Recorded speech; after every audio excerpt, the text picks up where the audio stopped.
gargaraatu qayaafni aanke gargaraatu jechuudha gargaraatu waliyaa fagaannu. Yooyaa harka fuunee akkam jirtuu kabajamtoota hordoftoota daawwattoota maatiiwwan chaanaalaa koo Oromiyaa Show dhiyoo fi fagoo keessaa falateessanii kanneen hordofaatii jirtan maraa fi bakka isin jirtan maratti nageenyi rabbii guddaan isin haa qaqqabsiniin jecha egaan guyyaa har'aa kana akkuma baratame qophii haaraa qabadhee isiniif dhiyaadheen jira. Qophiin kiyya guyyaa har'aas akkuma jalqaba irratti ilaalaa turtanii wabii aartist Haacaaluu Hundeessaadha. Sirba abbaa isheetii yeroo isheen sirbitudha jechuudha, baay'ee tokko kan nama gaddisiisudha. Haala ajaa'ibateen sirbiti garuu mucayyoon kuni egaan kana viidiyoodhaan guutummaa isaa qabadhee isiniif dhiyaadheetiin jira.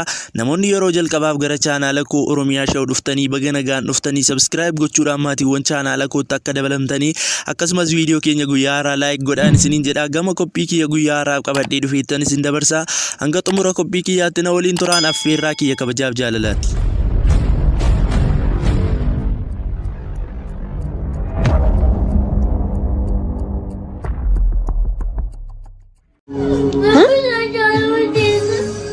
Solo pakai itu sudah.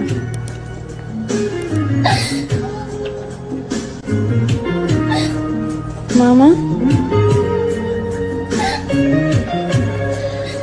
What? Why you miss him?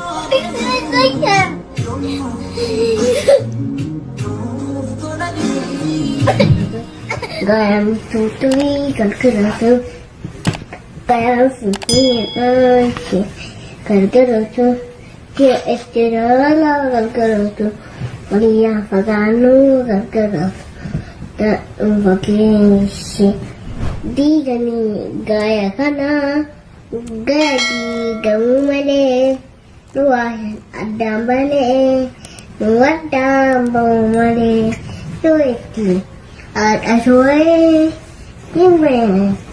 Egaan viidiyoo kanarraa akkasiin ilaalaatii turte itti sirbaatii turte.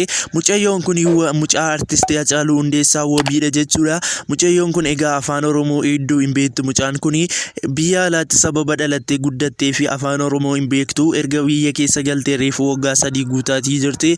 Egaan mucaan kun waan ajaa'ibaallee hedduu dubbataatii turte. Imboossi maqaa abbaa isheetiitii waamte. Mucaan kun reefu waggaa 7 guutti kutaa tokko qofadha kan isheen barattu. Egaa mucaa kana hedduu kan nama gaddisiisu sirba abbaa isheetii sirbitee erga jetteen booda kan isheen boossutu nama gaddisiisa jechuudha.